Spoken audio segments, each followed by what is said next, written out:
مصطفیٰ جان رحمت پہ لاکھوں سلام، شمع بز میں ہدایت پہ لاکھوں سلام۔ کیا ایسی کوئی حدیث ہے صحیح بخاری میں کہ نبی صلی اللہ علیہ وآلہ وسلم کی پیدائش کی خوشی میں ابو لہب نے اپنی لونڈی صوبیہ کو آزاد کیا، جس کا فائدہ اس کافر کو بھی مرنے کے بعد ہوتا رہا، عذاب میں تخفیف ہوتی رہی؟ ہاں، یہ لفظ جو ہے نا صوبیہ، یہ اردو میں بولا جاتا ہے، اصل میں لفظ ہے سویبہ، سویبہ، ٹھیک ہو گیا؟ جیسے سلیم لفظ بولا جاتا ہے، عربی میں لفظ سلیم نہیں ہے، سلیم ہے۔ یہ بخاری میں موجود ہے، یہ بڑی مشہور حدیث ہے، اس لیے مجھے اس کا نمبر بھی یاد ہے، 5101 انٹرنیشنل نمبر کے مطابق، کہ ابو لہب کی ایک لونڈی تھی سویبہ، اس نے آ کے نبی علیہ السلام کی پیدائش کی خبر دی ابو لہب کو کہ تیرے چھوٹے بھائی کے گھر جو کہ فوت ہو چکا تھا، یتیم بچہ پیدا ہوا، تو اس کو بڑی خوشی ہوئی، تو اس نے خوشی میں یوں اشارہ کر کے نا سویبہ کو آزاد کر دیا، اور یہ وہ لونڈی ہے جس نے نبی علیہ السلام کو اپنا دودھ بھی پلایا تھا، یعنی آپ کی آپ سمجھ لیں رضائی والدہ بھی بنتی ہے، رضائی ماں۔ تو عروہ جو ہے نا تابعی، جو سیدہ عائشہ کے بھانجے ہیں اور عبداللہ ابن زبیر صحابی کے چھوٹے بھائی ہیں، عروہ ابن زبیر، اسماء بنت ابی بکر کے بیٹے، وہ بیان کرتے ہیں کہ یعنی ابو لہب کے گھر والوں میں سے کسی نے خواب میں دیکھا، پوچھا کیا ہوا، ان کا جب سے تم سے جدا ہوا ہوں نا کوئی اچھا وقت نہیں دیکھا، البتہ جو میں نے سویبہ کو آزاد کیا تھا نبی علیہ السلام کی پیدائش کی خوشی میں، اس کی وجہ سے اللہ تعالیٰ مجھے اس انگلی سے ایک مشروب پلاتا ہے، یہ یعنی تھوڑی سی فائدہ ہوتا ہے، عذاب میں تھوڑی بہت تخفیف ہو جاتی ہے۔ اب بعض لوگ کہتے ہیں یہ روایت منقطع ہے، امام بخاری نے سند نہیں بیان کی، عروہ بیان کر رہا ہے، خواب ہے، یہ وہ، ہم ان بحثوں میں نہیں پڑھتے، ہم کہتے ہیں ٹھیک ہے، بالکل ٹھیک ہے، نبی علیہ السلام کی پیدائش کی خوشی میں اس نے نبی سمجھ کے نہیں، بھتیجا سمجھ کے کیا تھا، اور ایک ہی دفعہ کیا تھا، ہر سال وہ لونڈیاں آزاد نہیں کرتا تھا، تو اس کا نفع اس کو پہنچ گیا۔ آپ بھی نبی علیہ السلام کی پیدائش کی خوشی میں صدقہ اور خیرات کرنا چاہتے ہیں، ضرور کریں، ہمیں کوئی حرج نہیں ہے، آپ کریں اجتہاد اگر آپ اس سے مسئلہ نکالنا چاہتے ہیں، لیکن آپ اس مسئلے سے لوگوں کو پابند نہیں کریں گے،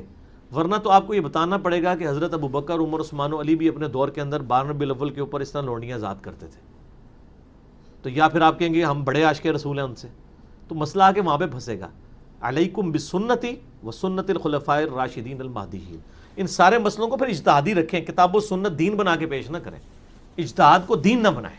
ٹھیک ہو گیا؟ صحیح مسلم میں ہے، جب نبی صلی اللہ علیہ وآلہ وسلم مدینہ شریف ہجرت کر کے آئے تو بچیوں نے دف بجایا اور یا رسول اللہ کے نعرے لگائے، اس سے میلاد ثابت نہیں اترتا؟ میلاد کیسے ثابت ہوتا ہے؟ اس سے تو نبی علیہ السلام ہجرت کر کے آئے تو استقبال کیا۔ ہاں، اگر وہ یہ بات ٹھیک ہے کہ ربیع الاول میں آپ نے ہجرت کی تھی، دلائل النبوہ میں آتا ہے سوموار شریف کے دن، اگر ہر سال ربیع الاول میں بچیاں دف بجاتی تھی، طلع البدر علینا پڑھتی تھیں، تو پھر تو بات بالکل ٹھیک ہے۔ تو مسلم شریف میں یہ ہے کہ جس سال آپ آئے اس میں بھی ہے بنو نجار، جو آپ کا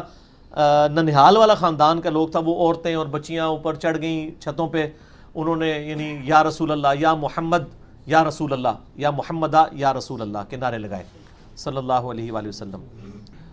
تو وہ بالکل ٹھیک ہے، وہ ہم تو مطلب نعرے لگانے کے بھی حق میں ہیں، لگائیں، آپ ضرور لگائیں، لیکن نبی علیہ السلام سامنے آئے تھے تو آپ کے استقبال میں انہوں نے نعرے لگائے، جس طرح یہاں پہ بھی جب آتے ہیں وہ ان کے جب علماء آتے ہیں اسٹیج کے اوپر تو ان کے وہ نعرے لگاتے ہیں، ٹھیک ہے نا جی،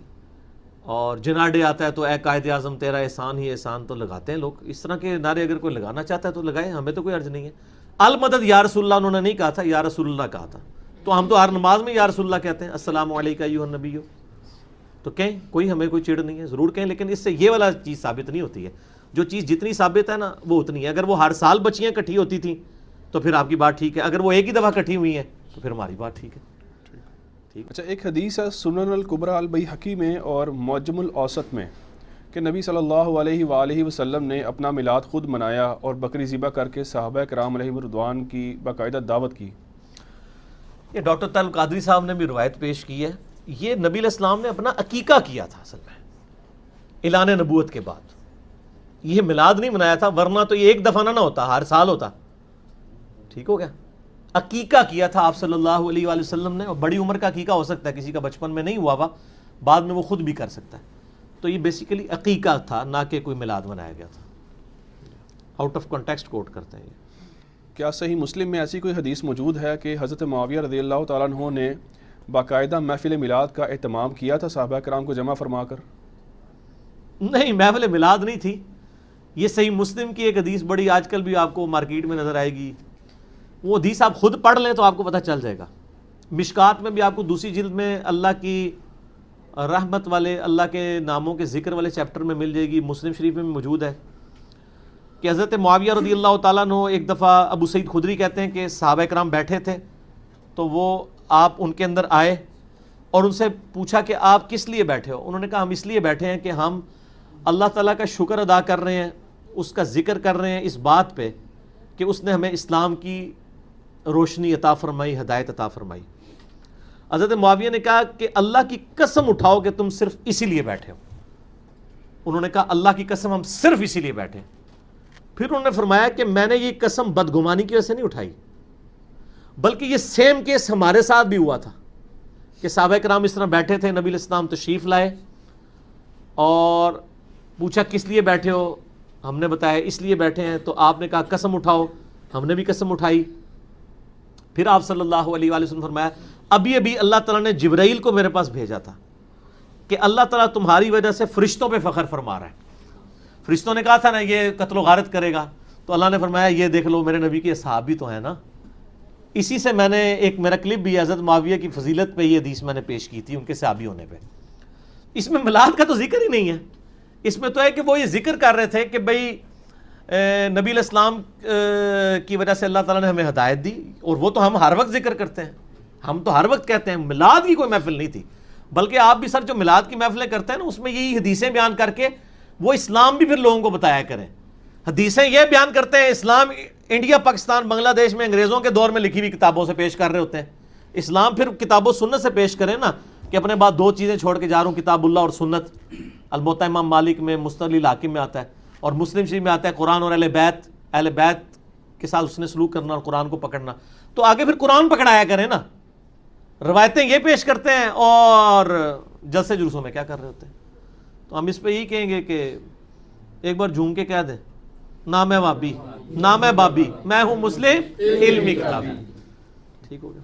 وہ دہاں جس کی ہر بات وہی خدا، وہ دہاں جس کی ہر بات وہی خدا، چشمہ علم و حکمت پیدا کو سلام.